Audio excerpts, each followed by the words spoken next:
Hello and good morning everyone. My name is युगल विजय Bhaisare, lecturer in Mechanical Engineering Department from NIT Polytechnic Nagpur. आप सभी का मैं स्वागत करता हूँ लेक्चर नंबर 19 में, जहां हम सीखेंगे कुछ और प्रॉब्लम्स विषय सिस्टम के ऊपर। ठीक है, ये रहे आपके डिपार्टमेंट के विजन और मिशन। आप प्लीज़ वीडियो को एक बार पॉज कर लीजिए और इन्हें पढ़ लीजिए।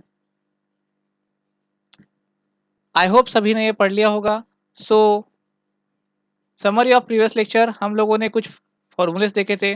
तो जैसा कि मैंने आप लोगों को समझाया था कि सीओपी का फॉर्मूला क्या होता है, पावर, रेफ्लेक्टिंग इफेक्ट। हमने पिछले प्रॉब्लम में कंप्रेसर आउटलेट के लिए भी एंथैल्पी निकाली थी। और हमें ये भी पता है कि H3 को स्ट्रेच 4 होता है। और अंडर कूलिंग के लिए भी प्रॉब्लम देखा था। इस वीडियो में आप लोगों को हो सकता है कि जैसा कि आपने पिछले प्रॉब्लम में इस H2 पॉइंट के लिए निकाला था वैल्यू, है ना। इस H2 पॉइंट के लिए आपने H2 निकाला था, 2 पॉइंट के लिए H2 निकाला था। तो वहाँ पर आपको टेम्परेचर दिया था। हो सकता है यहाँ पर आपको टेम्परेचर ना दिया हो। तो अगर ऐसा कंडीशन होता है तो हम क्या करेंगे, दूसरा कंडीशन लगाएंगे, कौन सा, एंट्रोपी का। तो यहाँ पर देखिए entropy at 1 is equal to entropy at 2, entropy at 1 equal to entropy at 2। तो यहाँ पर इन दोनों को इक्वेट करेंगे हम लोग, C P log T2 by T dash, T2 dash. और यहाँ से हम टेम्परेचर निकालेंगे और फिर उसका उपयोग करते हुए फिर हम यहाँ से एंथैल्पी निकालेंगे।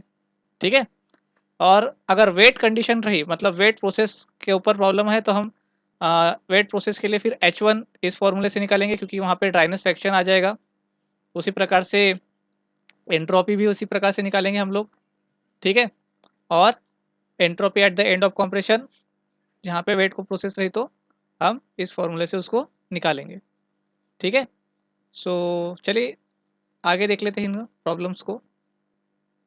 लर्निंग आउटकम्स, हमने पिछले प्रॉब्लम्स देखे थे कुछ विषय सिस्टम के ऊपर, और ये रहे आपके programme outcomes achieved. So question है यहाँ पर, a simple saturated vapour compression refrigeration system works with the following data. Evaporator temperature दिया है -20 डिग्री सेल्सियस, कंडेंसर टेम्परेचर दिया है 30 डिग्री सेल्सियस। ठीक है। The refrigerant entering the compressor is dry and saturated. जो एंटर कर रहा है रेफ्रिजरेंट वो क्या है, ड्राई एंड सैचुरेटेड है। सीपी दिया है सुपर हीटेड रीजन के लिए अपने को 0.165। ठीक है।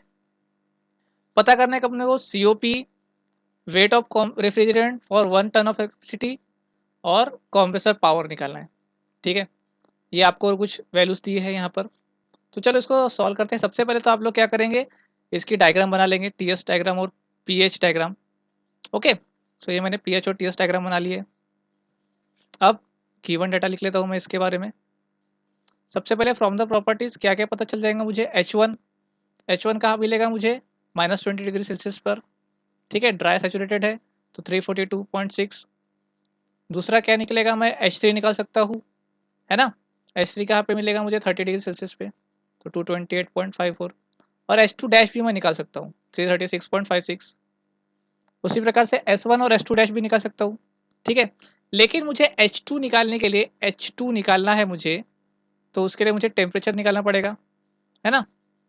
कंप्रेसर इनलेट H1 मिल गया है मुझे, H3 मिल गया है मुझे, लेकिन H2 नहीं मिला।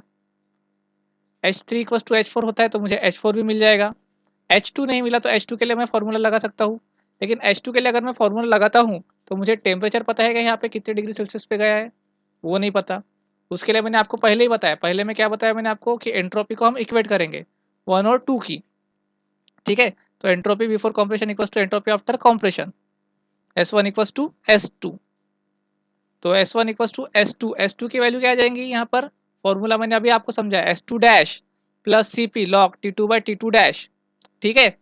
तो S2 डैश मतलब क्या हो जाएगा, 2 पॉइंट पे, 2 डैश पॉइंट पे 30 डिग्री सेल्सियस पे एंट्रोपी वेपर कंडीशन पे कितना है, 1.543। ठीक है। तो इनकी वैल्यू पुट कर देंगे। S1 की भी वैल्यू मैं यहाँ पे पुट कर लूंगा 1.566। सीपी मुझे गिवन था, टेम्परेचर मैंने कर दिया अपने केल्विन में, और यहाँ से मैं टेम्परेचर फाइंड आउट कर लूंगा T2। अब ये मुझे टेम्परेचर मिल गया, तो अब मैं इससे H2 निकाल सकता हूँ। क्यों नहीं, आराम से निकाल सकता हूँ, है ना। तो H2 क्या हो जाएगा, H2 dash plus C P T2 minus T2 dash, है ना। और ये मैंने T2 निकाल लिया यहाँ पर, इसको यहाँ पुट कर दूंगा। ओके। तो मैंने यहाँ पे इसको पुट कर दिया, सारी वैल्यूज को केल्विन में डाल दिया, और यहाँ पे मुझे H2 मिल गया। अब मुझे चारों भी एंथैल्पीज मिल गए, तो मैंने इनको पुट करके मैं इससे सीओपी निकाल सकता हूँ आराम से। और क्या बोला था आपने को, रेफ्रिजरेटिंग इफेक्ट निकालो, तो रेफ्रिजरेटिंग इफेक्ट कितने के लिए निकालना है, 1 टन के लिए, मतलब 3.517 किलोवाट। ठीक है, तो रेफ्रिजरेटिंग इफेक्ट कैसे निकालेंगे हम लोग, M H one minus H four, formula सबको पता है, वैल्यूज पुटअप करेंगे इसमें और इसके आंसर निकाल लेंगे। ठीक है, उसके बाद में पावर रिक्वायर्ड भी M H two minus H one. ठीक है, तो M H two minus H one का फॉर्मूला लगाएंगे इसमें, और इससे भी हम लोग इसकी वैल्यू निकाल लेंगे, है ना। यहाँ से हम लोगों ने देखो मास निकाल लिया, क्योंकि यहाँ पर हमें रेफ्रेटिंग इफेक्ट पता था, यहाँ पर 3.517 3.517, तो यहाँ से मैंने मास निकाल लिया, ये मास उठा के मैंने यहाँ पे पावर में डाल दिया और मेरी यहाँ पे वैल्यू निकल गई पावर की 0.8755 किलोवाट। ठीक है, अब सीओपी निकालना है, तो सीओपी सिंपल सा फॉर्मूला है, refrigerating effect upon work of compressor, put the values and get the answer. Simple problem है, देखिए कुछ नहीं है, यहाँ पर सिर्फ आपको टेम्परेचर ने गिवन था कि T2 पॉइंट पे क्या रहेगा, तो इसकी वजह से आप H2 नहीं निकाल पा रहे थे, तो उसके लिए मैंने क्या बोला आप लोगों को, सारी वैल्यूज फाइंड आउट कर लो, उसके बाद S1 इक्वस टू S2 कर लो, S1 इक्वस टू S2 करने के बाद उससे अपन टेम्परेचर निकाल लेंगे, टेम्परेचर निकाल लिया, उसके बाद हम लोग क्या करेंगे, एंथैल्पी के फॉर्मूले में उस टेम्परेचर को पुट कर देंगे और वैल्यूज निकाल लेंगे। बाकी के पूरे फॉर्मूले अपने को पता है, सेम टू सेम, है ना, समझ में आ गया होगा। चलिए नेक्स्ट प्रॉब्लम देखते हैं। A vapour compression refrigeration system uses CO2 as a refrigerant, क्या यूज कर रहा है ये CO2, and works between the temperature limit 25 and -5 degree Celsius. The dryness fraction before compression is 0.6 and dryness fraction before compression is 0.6 and compression and in the wet region, compression and in the wet region. इसका मतलब क्या होता है, देखो कि dryness fraction अपने को दिया है बिफोर कॉम्प्रेशन, कॉम्प्रेशन के पहले, इसका मतलब वो क्या है, वेट है। ठीक है, और आफ्टर द कॉम्प्रेशन भी क्या है, वो वेट है। मतलब मैंने आपको जो वीडियो नंबर 2 में सिखाया था वेट कॉम्प्रेशन, वो डायग्राम लगेगा अपने को यहाँ पे, है ना। फाइंड करना है COP assuming that there is no subcooling, subcooling हो रही है क्या, नहीं हो रही है, और प्रॉपर्टीज दिया है। अब आएगा मजा, कैसे, क्योंकि देखो यहाँ पे ये प्रॉब्लम है, यहाँ पे इसको ड्राइनेस फ्रैक्शन दिया है, वेट कॉम्प्रेशन प्रोसेस रहा तो अपने को ड्राइनेस फ्रैक्शन की बहुत जरूरत होती है।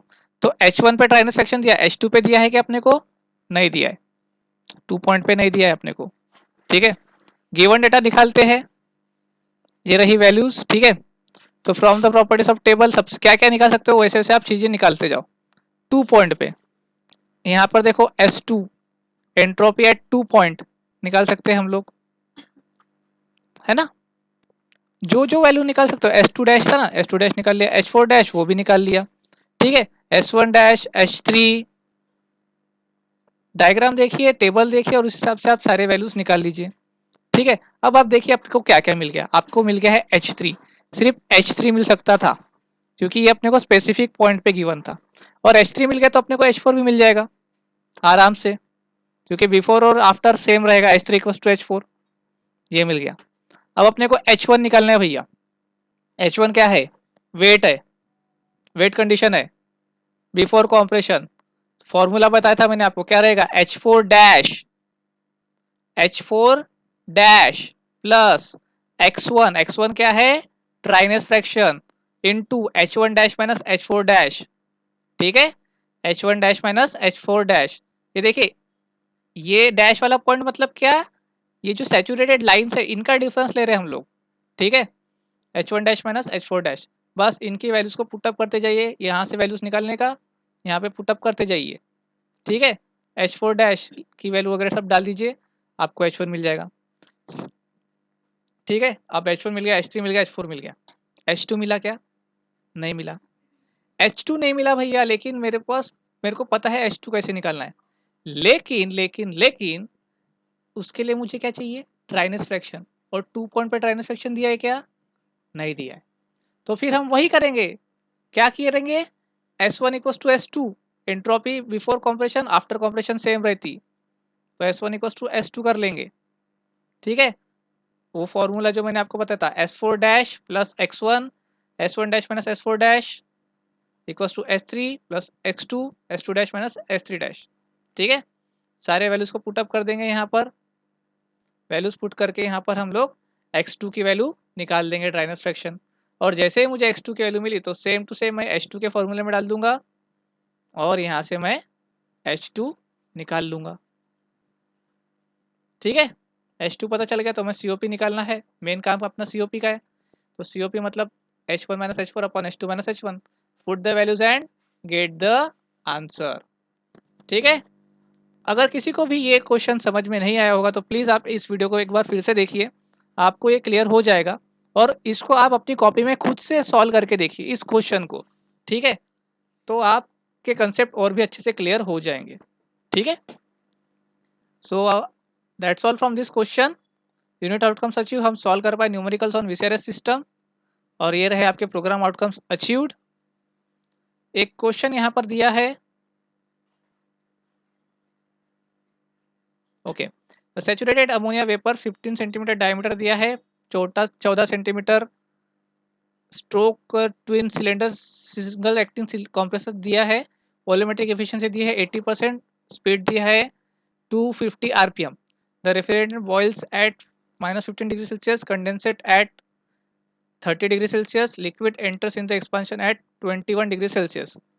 ठीक है, find the vapour compression cycle, find for vapour compression cycle, refrigerating capacity निकालना है, सीओपी निकालना है।